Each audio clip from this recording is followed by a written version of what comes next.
Salut les mitons, c'est John Coffey de la Marvel Team. Donc bienvenue pour cette nouvelle de Marvel Universe. Ça faisait longtemps qu'on n'avait pas fait une petite vidéo comme ça, où on parle un peu des films Marvel, tout ça. Donc là on va parler donc du film Captain Marvel qui est sorti hier, aujourd'hui pour moi. Je vais aller le voir aujourd'hui. Je vous fais cette vidéo de suite en rapide. Donc il n'y aura pas de spoil dans un premier temps. Après on va peut-être spoiler un peu. Même si quand vous regardez le film, il n'y a pas grand chose à spoiler en vrai. Donc voilà, je vous le dirai quand au bout d'un moment si je spoil un peu, mais pour l'instant il n'y aura pas de spoil. Donc vous inquiétez pas, vous pouvez regarder cette vidéo. Likez, partagez, vous abonnez d'ailleurs, c'est gratuit, ça fait plaisir. Donc qu'est-ce que j'ai pensé de ce film? Honnêtement, c'est un film qui est bof. Honnêtement, moi je suis sorti ces mots, je me suis dit, ouais ok. Ouais, j'ai pas dit, waouh, fou malade. Je me suis dit, ah ok, j'ai cette information qui me permet de regarder Endgame et d'avoir une certaine, on va dire, chronologie dans les films. C'est tout ce que j'ai eu à la fin de ce film. Il est pas nul, je dis pas que c'est nul, dans le sens que, oh là là, j'ai envie de me barrer, mais il y a quand même des moments dans le film, ils auraient pu couper, parce que le film, je crois, il fait 2 heures, parce qu'il y a des moments, honnêtement, j'étais quelqu'un, des fois, on sentait qu'on pouvait s'en aller, on pouvait dormir.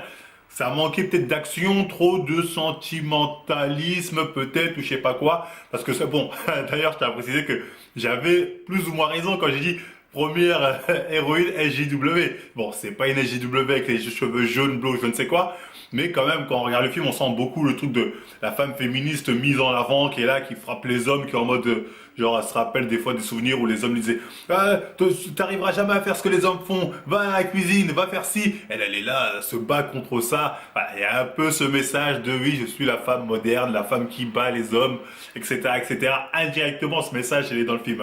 Même à un moment, il y a une scène, qui est très drôle. Bon, c'est pas une scène spoil, donc vous n'allez pas pleurer, si je vous l'ai dit. C'est genre, l'autre, elle est avec son gosse, Captain Marvel a demandé à une amie, elle, de venir l'aider. J'ai besoin d'une mission. L'autre, elle lui dit, non, je peux pas, j'ai ma petite fille. Je dois garder ma petite fille et ta mission, elle est dangereuse, je peux mourir, qui va garder ma fille?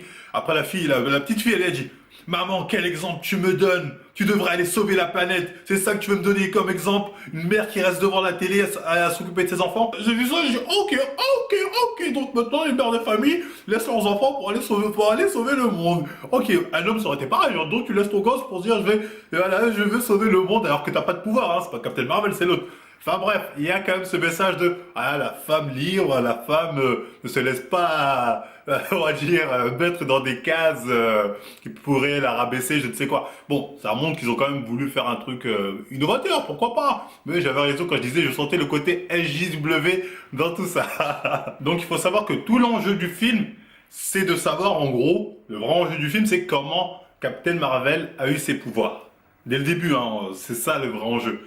Et c'est un enjeu un peu nul. C'est-à-dire, tu sais que, entre guillemets, les méchants, ils vont rien faire. Tu sais qu'ils vont rien faire. Tu vois qu'ils n'ont pas le niveau. En plus, faut savoir que ce film se passe dans le passé. C'est-à-dire, en fait, Captain Marvel, c'est censé être la première héroïne qui a été connue par le Shield avant Iron Man et tout le tralala. Donc voilà, tu sais tu sais déjà l'avenir. Donc tu sais que les méchants du film il y aura pas un impact en fait sur le futur, sur ce qui se passera avec Thanos. Donc au final, le seul intérêt de ce film, c'est de savoir comment Captain Marvel a eu ses pouvoirs. Et c'est ça l'intérêt du film. Et après, t'apprends, tu vois, ok, pourquoi pas.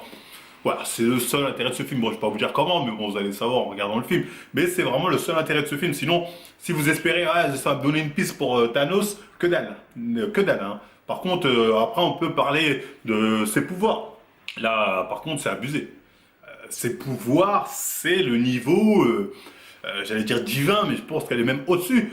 Aucun personnage de Marvel n'a eu cette mise en avant en termes de pouvoir. Elle met tout le monde en PLS. Vous voyez Thor quand il se ramène dans Infinity Wars en mode badass, genre ramenez-moi Thanos, pipicha, pipicha. Hulk dans Avenger 1 quand il est en mode vénère, il pète les trucs, pipicha en comparaison. Elle est pouvoir cheater. Cheater. C'est vrai que dans la BD, je crois qu'elle était c'est un personnage comme qui est assez fort. Mais là, en termes de pouvoir, super méga cheaté. C'est un truc de ouf. Elle va dans l'espace, elle respire, il y a des bombes nucléaires qui arrivent ou je sais pas quoi, elle les détruit tous d'un coup comme ça, elle vole, elle détruit des vaisseaux, elle voyage d'une galaxie à une autre comme ça sans problème, elle se déplace à la vitesse de la lumière. C'est un personnage, tu dis en fait, pourquoi elle n'est pas venue avant pour tout Thanos? Parce que là, clairement, dans Endgame, elle sera là, mais dans Endgame, j'ai envie de dire, Thanos, voilà, il n'a pas le niveau. Même avec toutes ses pierres, il n'a pas le niveau. Elle serait dans Avenger Infinity Wars, elle aurait rencontré Thanos une fois, ce serait fini. Mais vraiment fini, c'est-à-dire même Thor avec son marteau, c'est de la merde. Parce que si Thor a réussi à blesser Thanos avec son marteau, elle aurait fait ça. Bah bye Thanos, allez les gars, au revoir, merci. Tu vois, ça aurait pu se régler en 2 minutes. Et même le problème de ce film-là, c'est que c'est Nick Fury qui a un contact donc avec Captain Marvel. Donc Nick Fury, tu te dis, pourquoi il l'a pas appelé dans Avenger 1 quand il y a eu la première invasion des, je sais pas, des personnes qui étaient avec Thanos? Il aurait pu l'appeler.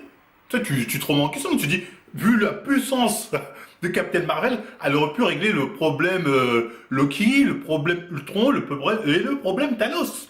Elle aurait pu régler tous ces problèmes sans souci. Donc voilà, en termes de pouvoir, super cheaté. Mais vraiment, moi je me dis, c'est bon, elle est dans Endgame, la partie est gagnée. C'est pas Endgame, c'est win game. Tu vois, on a gagné. Parce que moi, je vois pas comment Thanos peut la battre. Avec les pouvoirs qu'elle a présentés, Thanos n'a aucune chance, mais j'ai envie de dire aucun Avenger. Parce que là, c'est un pouvoir super méga cheaté.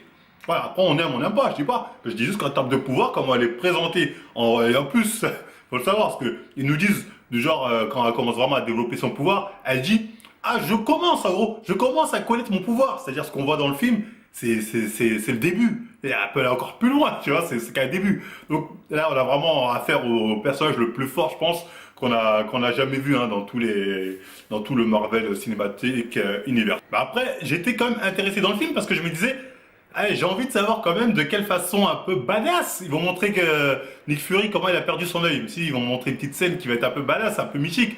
Parce que je sais pas si vous vous rappelez dans Captain America, le 1 ou le 2, je crois que c'est le 2. À un moment, Nick Fury dit, ouais, j'ai fait confiance à une personne une fois et à cause de ça, j'ai perdu mon œil. Donc, on s'imagine une histoire de folie. Non, Nick Fury, personnage Osef.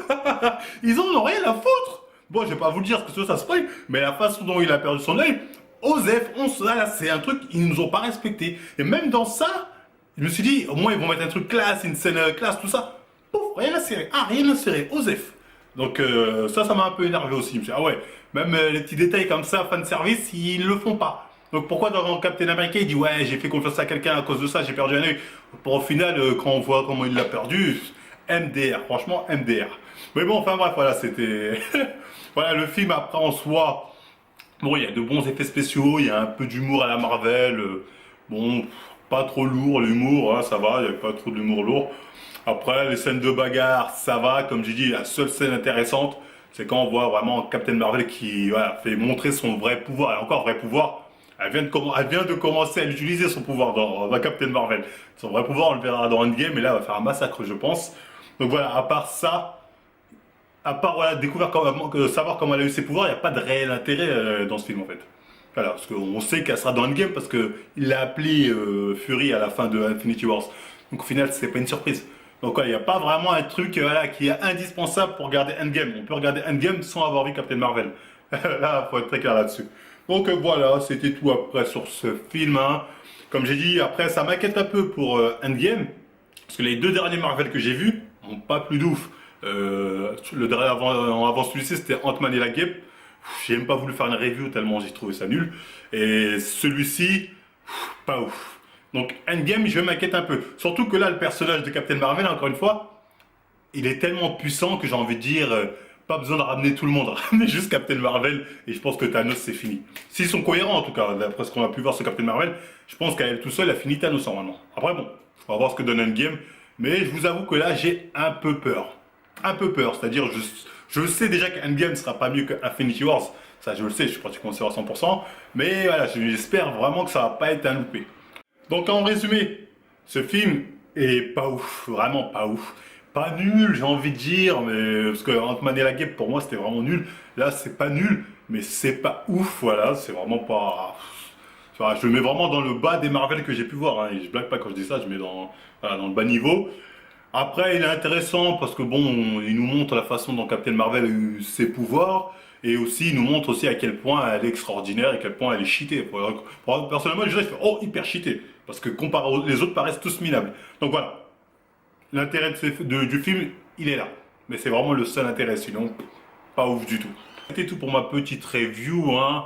Donc voilà, j'espère que j'ai été clair, hein. Si ça vous a plu, on like, on partage, on s'abonne. Et moi je vous dis à la prochaine mi-temps. Oh, oh God, I really need someone or anyone, pretty much anyone. I'm so comes along with me. Anybody, anybody.